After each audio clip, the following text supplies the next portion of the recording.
Tervehdys! Tänään tutustutaan tällaiseen Victron 12V25A akkulaturiin. Victron on ilmeisesti hollantilainen firma. Alankomaissa on ilmeisesti pääpaikka. Tuossa lukee pienellä präntättynä Made in India. Ei ole minkäänlaista käsitystä intialaisesta sähköosaamisesta. Siihenhän voisi vaikka tutustua YouTube-videoita katselemalla.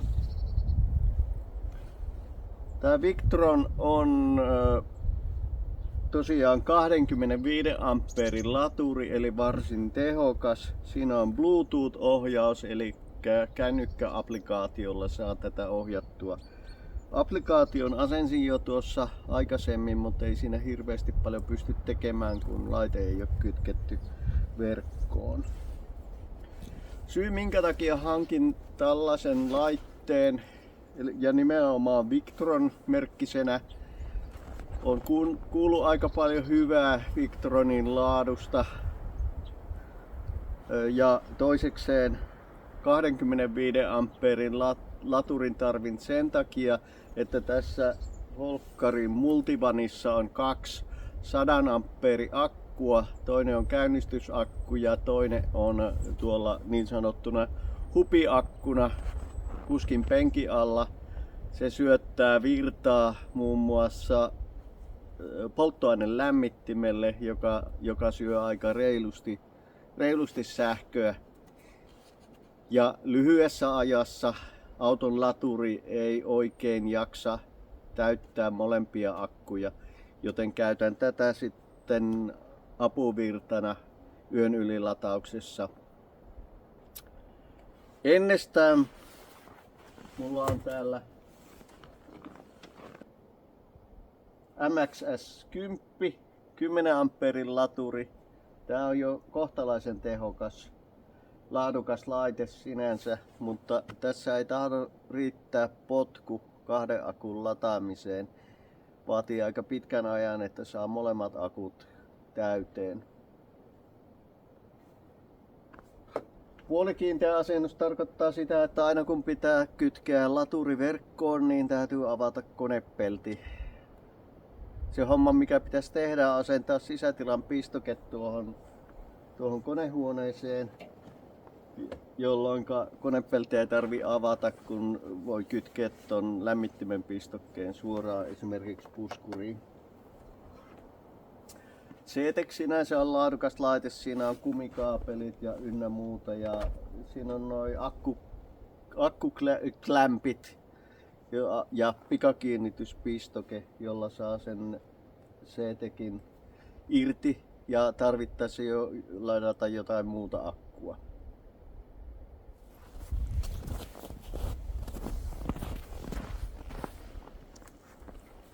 Katsotaan mitä täällä Victronin paketissa on.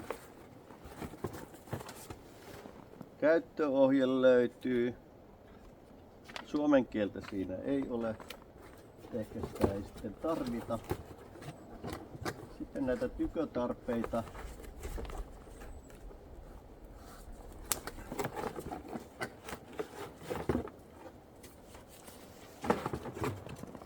Siinä on akkuklämpit. Aika vahvan tuntusta tavaraa. Tää on ilmeisesti jotain puoliksi muovista, ei ehkä pakkasella välttämättä ole ihan viimeisen päälle toimiva. Suojatulppa näyttää ihan asialliselta. Ihan samanlaista tavaraa kuin CTEKissä. Nää on aika järeät nää latausjohdot, olisiko jotain 4-6 samaten nämä hauenleuat, niin nämä aika jämäkät. Eikä näissä ole sellaisia irtoavia osia niin kuin CTEKissä, että siitä lentelee sellaisia muovinkappaleita aina välillä ja niitä löytyy sitten pihalta.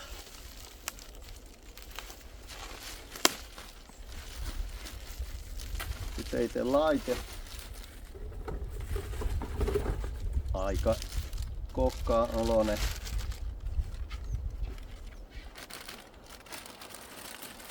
Niin pitääkin olla.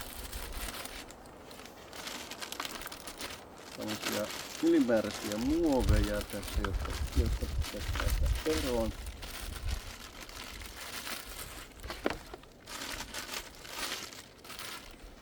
Noin.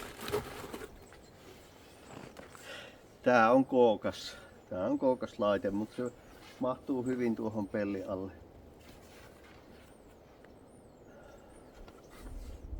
IP65 suojattu tarkoittaa roiskevesitiivistä, joka autokäytössä ihan riittävä suojaus. Verkkokaapeli on kumia. Siinä on suojaeristetty pistotulppa. Eli kun laite on suojaeristetty, se tarkoittaa sitä, että sitä ei tarvitse maadottaa. Sitten siinä on jotain säätimiä, joihin palataan ehkä myöhemmin. Ja tosiaan tässä akkukaapelissa on pikaliitin ihan samalla lailla kuin CTEKissä, eli jos tarvitaan puolikiinteä asennus purkaa, niin se voidaan ottaa irti tuo pikaliitin tuosta ja kytkee akkuklämpit kiinni tai vastaavasti nämä haueleuvat. Jompikumpi vaihtoehto. Tällä pitäisi pärjätä sitten. Katsotaan miten toimii näissä kevään viimeisissä pakkasissa.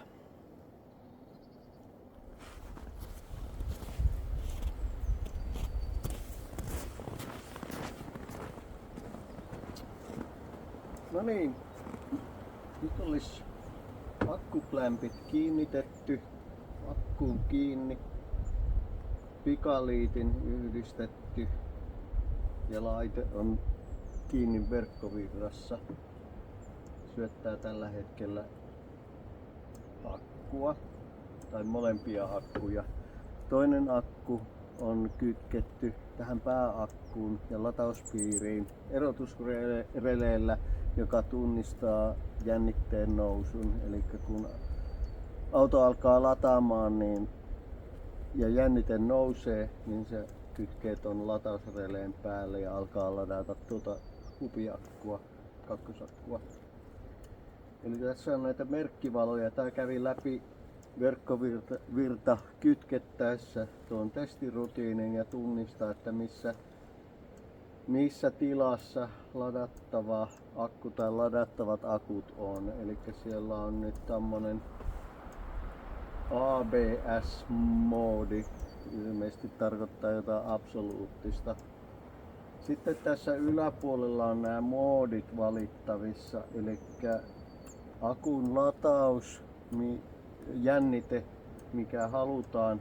Eli oletuksena se on 14.4, joka on tyypillinen akun lataus käytettäessä auton omaa latausjärjestelmää.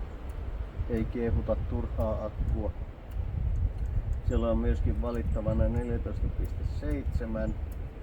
Sitten siellä on reconditioning, eli elvytystoiminto, mikä on tosi kätevä, jolla saa noita hyytyneitä akkuja elvytettyä. Jonkun väitteen mukaan niin tässä on hyvin kehittynyt tuo elvytystoiminto, eli saadaan hyvinkin kuolleet akut takaisin eloon. Saas nähdä, sitä voisi kokeilla jollakin tosi kuolleella akulla. Sitten siellä on litium-ioniakkujen latausmoodi. Tää olisikin aika mielenkiintoista. Tuossa on muutama porakoneen akku, jotka on kypsähtänyt, että saiskohan niihin sitten mitään järkeä. En tiedä miten se toimii. Pitää perehtyä käyttöohjeeseen. Miten saadaan se jännite sille akulle sopimaan, kun ne on jotain 18 volttia tai sellaista ja tää on 12 voltin laite. Näistä akkukaapeleista jo hieman tuossa ennustelin. Nämä on Intian speksejä, eli pikkasen jäykkää pakkasella. Sen sijaan 5 asteen pakkasessa tämä kumikaapeli, verkkokaapeli on hyvinkin joustavaa. Tää pitäisi nyt saada mahdutettua tonne pellin alle ja antaa sitten soittaa vaan. Kyllä se sinne mahtuu. No niin, nyt olisi applikaatio asennettu. Tää on kiinni Bluetoothilla tuossa laturissa. Bluetoothin ongelma on se, että sen kantomatka on verraten lyhyt. Eli se on korkeintaan joku 10 metriä avoimessa maastossa, eli piti tulla tänne pihalle pakkaseen, että sai tätä applikaatiota käytettyä. Eli sisätiloissa se ei toimi, jos laturi on ulkona. Eli kytkettäessä Bluetooth päälle, eli silloin kun laite tunnistetaan, laite on virrassa, niin se tunnistaa tuon laturi automaattisesti. Applikaatioon näppäillään PIN-koodi, jonka se pyytää vaihtamaan välittömästi. Se herjaa sitä, jos sitä ei vaihdeta. Sen jälkeen se automaattisesti näyttää ton laitteen toimintomoodin, eli tällä hetkellä se lataa tuommoiset 14,65 volttia kohtalaisen korkealla jännitteellä, josta se asteittain tiputtaa ton jännitteen alas. Unohtui tuossa mainita, että ensimmäinen homma, minkä se halusi tehdä, kun laite oli kytkettynä applikaatioon, niin se päivitti firmwaren. Ja sehän kannattaa tehdä niin, että luuri on kohtalaisen lähellä laturia. Jos yhteys katkee, niin ei tiedä miten käy. Nämä on älylaitteita ja ne voi käyttäytyä ihan miten tahansa. Täällä on näitä toimintoja, sitten voi valita vaikka mitä. Tuolla yläkulman rattaasta voi valita, että toimiiko tämä laturina vai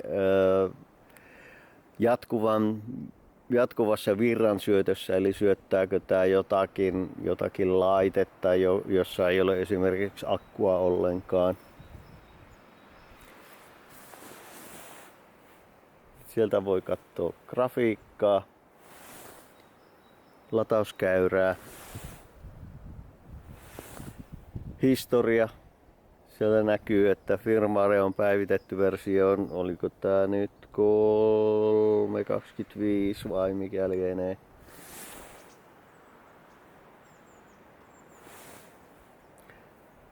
Täällä alkaa näpit jäätyä pikkuhiljaa, että ei nää nyt ihan täydellisiä laitteita ole. Tääkin laite voisi toimia jollakin radiotaajuudella, niin ei tarvitsisi sormia jähmettää täällä pakkasessa. Latausvirta 8,2 ampeeria. Ilmeisesti se osaa säädellä sitä kohtalaisen älykkäästi. Etusivu, se kertoo, että minkä version laitteesta on kyse. Kytkettäessä se hetken hakee sitä ja löytää täältä moodit.